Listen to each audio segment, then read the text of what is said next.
श्री सरस्वती मैया की जय, श्री कृष्णचंद्र भगवान की जय। हमारे ज्योतिष कक्षा प्रारंभ हुए 2 दिन हो चुके हैं, 29 और 30 तारीख को। 29 तारीख को हमने अंक ज्योतिष के संबंध में जानकारी दी। मूलांक, भाग्यांक, स्तूपांक आदि का आपस में मेल मिलाप के संबंध में जानकारी दी। 30 तारीख को हमने विशोपका नयनम पुस्तक के संबंध में जानकारी दी। विशोपका का अर्थ होता है 20 में से कितने। विश्वा हमेशा न्यूनतम 1 होता है या अधिकतम 19 होता है, 20 कभी नहीं होता है, क्योंकि 100% कोई भी वस्तु की उपलब्धि नहीं होती है। और 0 कभी नहीं होता है, क्योंकि किसी भी वस्तु की 0 उपलब्धि कभी भी नहीं होती है। जैसे हमने फसल बोई खेत में, तो 0% पैदावार होगी, ऐसा कभी नहीं हुआ। कुछ भी आएगा, एक फल भी आएगा, पर आएगा, इसलिए उसको कहते हैं कुछ तो पैदा हुआ है। इसलिए 1 विश्वा से लगाकर 19 विश्वा तक हम गणित के द्वारा निकालते हैं। तो विशोपका नयनम पुस्तक ये मेरे द्वारा ही लिखी गई एक लघु पुस्तिका है। ये छोटी सी पुस्तिका है, मेरे द्वारा ही लिखी गई है। मैं जब ज्योतिष सीख रहा था उस समय मैंने मस्तिष्क में सोचा था कि मैं एक विश्वा की एक पुस्तक लिखूंगा, और मैंने उसी समय से चालू कर दी थी। तो इसको लगभग 10 वर्षों में मैं मूर्त रूप दे पाया, और ये 96 पृष्ठ की एक लघु पुस्तिका है। और मैं डाक खर्च के 100 रुपये में इसको प्राप्त किया जा सकता है। और यदि साथ में श्री भादव माता पंचांग भी मंगाते हैं तो कुल मिलाकर 150 रुपये में ये पुस्तक और पंचांग दोनों ही प्राप्त हो सकते हैं। तो देखिए, जो हमने 30 तारीख को पढ़ाया था उसके ऊपर एक लघु वीडियो में बनाता हूँ, क्योंकि वो कक्षा तो 1 घंटे की होती है, और 1 घंटे का वीडियो डालना बहुत महंगा होता है। हमने सभी प्रकार से इस पर विचार किया कि यदि इसको एक जीबी के अंदर स्टोर किया जाए, तो वो भी 1.5-2 महीने की जो ज्योतिष प्रशिक्षण रहेगा उसका वीडियो एक 32 जीबी के अंदर नहीं आ सकता है। सीडी के अंदर विचार किया तो सीडी के अंदर भी नहीं आ सकता है। फिर ये आ सकता है एक हार्ड डिस्क के अंदर। हार्ड डिस्क के जो मूल्य है वो वर्तमान में 4 से 6,000 8,000 रुपये तक होता है। तो ऐसी स्थिति में 4 से 8,000 रुपये अलग से लगाकर सारे वीडियो को संग्रहित करना संभव नहीं है, और YouTube पर भी लोड किया जाना 1-1 घंटे का वीडियो संभव नहीं होता। इसलिए मैं संक्षिप्त रूप में यहाँ पर विशोपका विचार पर एक वीडियो दे रहा हूँ, जो कुछ उसमें से कटिंग करके मैं यहाँ डालता रहूँगा, ताकि आपको भी संक्षेप में जानकारी मिल जाए। पूर्णतया वीडियो इस पर नहीं डालेंगे YouTube पर। देखिए, वर्तमान संवत में वर्षा, धान्य, तृण, क्षुधा आदि के कितने विश्वा होंगे, इनको निकालने की विधि दी है। वर्तमान शाखा में 3 का गुणा करना। तो देखिए, सूत्र इसमें मिल जाएंगे। वर्तमान शाखा में 3 का गुणा करना, तो वर्तमान में 2077 संवत में जो शाखा चल रहा है वो 1942 है। तो 1942 में हम 3 का गुणा करेंगे। 3 दूनी 6, 3 चौक 12, 3 नम 27 और 1 28, 3 दूनी 3 एकम 3 और 2 5।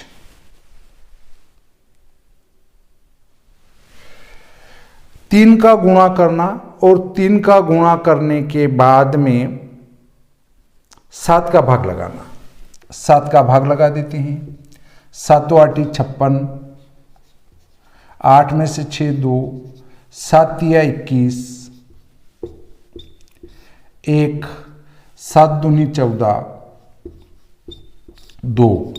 शेष में 2 का गुणा करेंगे और 5 जोड़ देंगे। शेष में 2 का गुणा करेंगे और 5 जोड़ देंगे। 2 दूनी 4 और 5 9 विश्वा हो जाएंगे। ये वर्षा के विश्वा आए। फिर देखिए निरंतर इसमें वापस जो भागफल आया जिसको लब्धि कहते हैं, इस लब्धि में 3 का गुणा करेंगे। 3 दूनी 6, 3 तिया 9, 3 8 24 और 7 का भाग लगा देंगे। 7 तिया 21,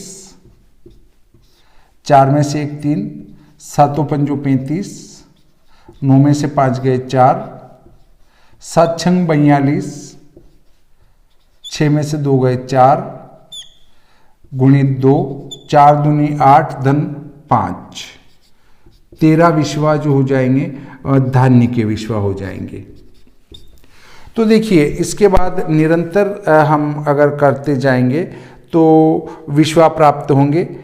वर्षा, धान्य, तृण, शीत, तेज, वायु, वृद्धि, क्षय और विग्रह के, ये 9 प्रकार के विश्वा इस प्रकार से निरंतर भागफल में ऐसा गुणा करते जाएंगे और ऐसे निकालते जाएंगे तो वर्षा आदि के विश्वा प्राप्त होंगे। ये पृष्ठ क्रमांक 7, पृष्ठ क्रमांक 8 और पृष्ठ क्रमांक 9 के ऊपर आपको बताया गया है। अब इन सभी विश्वा को जोड़ेंगे। वर्षा से लगाकर विग्रह तक के जो विश्वा आएंगे 9 प्रकार के, उन 9 प्रकार के विश्वा को जोड़ेंगे। जोड़ने के बाद उसमें 10 का भाग लगाएंगे तो जो भागफल आएगा वो निष्पत्ति सिद्धि के विश्वा होंगे और उसके आधे धर्म के विश्वा होंगे और धर्म के आधे जो है वो सत्य के विश्वा होंगे। ये पृष्ठ क्रमांक 9 पर समझाया गया है। अब पृष्ठ क्रमांक 9 की समाप्ति पर प्रकरण क्रमांक 3 दिया है। प्रकरण क्रमांक 3 में क्या बताया है उसको मैं आपको बताता हूं। प्रकरण क्रमांक 3 में बताया है कि वर्तमान शाखा में 4 का गुणा करना। वर्तमान शाखा में 4 का गुणा कर दिया। 4 दूनी 8, 4 चौक 16, 4 निम 36, 4 एकम 4 और 3 7 और 4 का गुणा करने के बाद 7 का भाग लगाना। 7 का भाग लगा देंगे। 7 एकम 7, 7 एकम 7, 7 निम 63।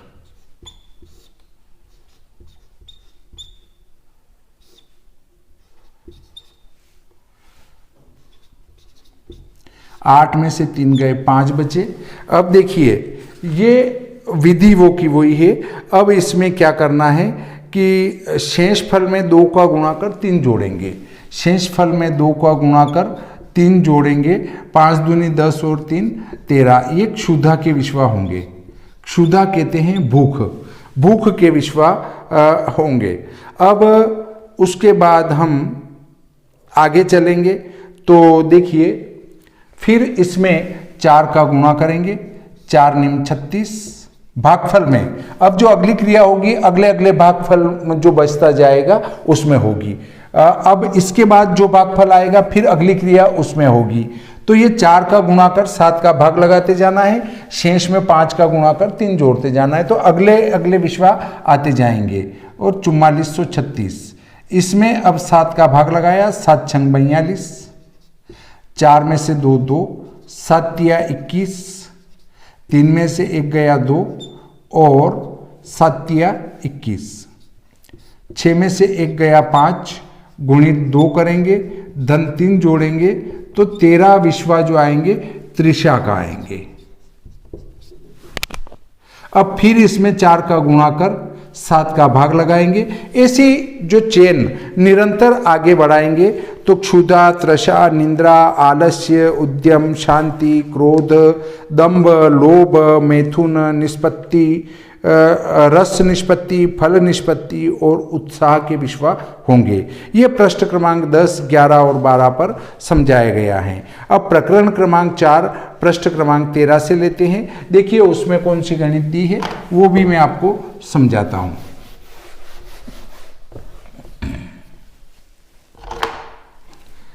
प्रकरण क्रमांक 4 को लेते हैं तो उसमें शाखा में 8 का गुणा करना है।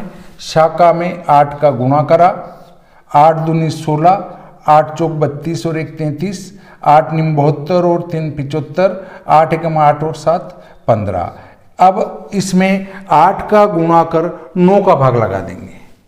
9 एकम 9, 15 में से 9 गए 6, 9 7 63, 5 में से 3 गए 2 और 9 दूनी 18, 13 में से 8 गए 5 और ऊपर 9 छंग 54, 6 में से 4 गए 2। तो इस भागफल में शेष फल में 2 का गुणा कर 1 जोड़ेंगे। 2 1, 4 और 1 5 बचेंगे और ये जो 5 बचे इस 5 में हमारे उग्र के विश्वा होंगे। फिर इस भागफल में जैसे मैंने पहले बताया था वैसे निरंतर गुणा करके, मतलब 8 का गुणा कर 9 का भाग लगाएंगे, शेष में 2 का गुणा कर 1 जोड़ेंगे। ऐसे निरंतर भागफल में क्रिया करते जाएंगे तो उग्र, पाप, पुण्य, व्याधि, व्याधिनाश, आचार, अनाचार, मरण, जन्म, देश उपद्रव, देश स्वस्थता, चोर भय, चोरनाश, अग्नि और अग्निशांत, इनके विश्वा प्राप्त होंगे। ये चलेंगे हमारे कहाँ से, पृष्ठ क्रमांक 13, 14, 15, 16 और 17। इन पृष्ठों में इसके ऊपर एक विस्तृत उदाहरण दिया गया है। आप उस उदाहरण को देख के अब ऐसा समझाने की बात करते हैं तो आपको एक ही बार में समझ में आ जाएगा। प्रकरण क्रमांक 5 है, उसमें अ है, वर्तमान शाखा में 5 का गुणा करना। यहाँ 5 का गुणा करेंगे, यहाँ 7 का भाग लगाएंगे और लब्धि को इसको तो छोड़ देंगे और शेष फल में 2 का गुणा करेंगे और 3 जोड़ देंगे तो उद्बीज के विश्वा होंगे। ऐसे ही वर्तमान शाखा में 7 का गुणा कर 7 का भाग लगाएंगे और शेष फल में 2 का गुणा कर 3 जोड़ देंगे तो जरायुज के विश्वा होंगे। वर्तमान शाखा में 9 का गुणा कर 7 का भाग लगा देंगे और शेष फल में 2 का गुणा कर 3 जोड़ देंगे तो अंडज के विश्वा होंगे। शाखा में 11 का गुणा कर 7 का भाग लगा देंगे और शेष फल में 2 का गुणा कर 3 जोड़ देंगे तो स्वेदज के विश्वा होंगे। इस प्रकार प्रकरण क्रमांक 5 यहाँ पूरा होता है और इसमें पृष्ठ क्रमांक 17 के आधा 18 पूरा, इसमें ये प्रकरण संपूर्ण हो जाएगा। पृष्ठ क्रमांक 19 पर प्रकरण क्रमांक 6 लेते हैं तो देखिए 6 में क्या लिखा है। बात पूरी सभी विश्वा निकालने में एक जैसी है। अब देखिए हम यहाँ गुणा करेंगे 7 का और भाग लगाएंगे 9 का। 7 का गुणा किया, 7 दूनी 14, 7 चौक 28 और 1 29, 7 निम 63 और 2 65, 7 एकम 7 और 6 13। इसमें 7 का गुणा करेंगे और 9 का भाग लगा देंगे। 9 एकम 9, 13 में से 9 गए 4, 9 पंजे 45, 9, 9 एकम 9, ऊपर से उतरे 4, भाग नहीं जाएगा 0। अब इसमें क्या करना है कि 2 का गुणा कर 3 जोड़ेंगे, 2 का गुणा कर 3 जोड़ेंगे, 8 और 3 11 हो जाएंगे, 4 दूनी 8, 8 में 3 जोड़े 11 हो जाएंगे। ये हमारे जो विश्वा होंगे वो टिड्डी के विश्वा होंगे।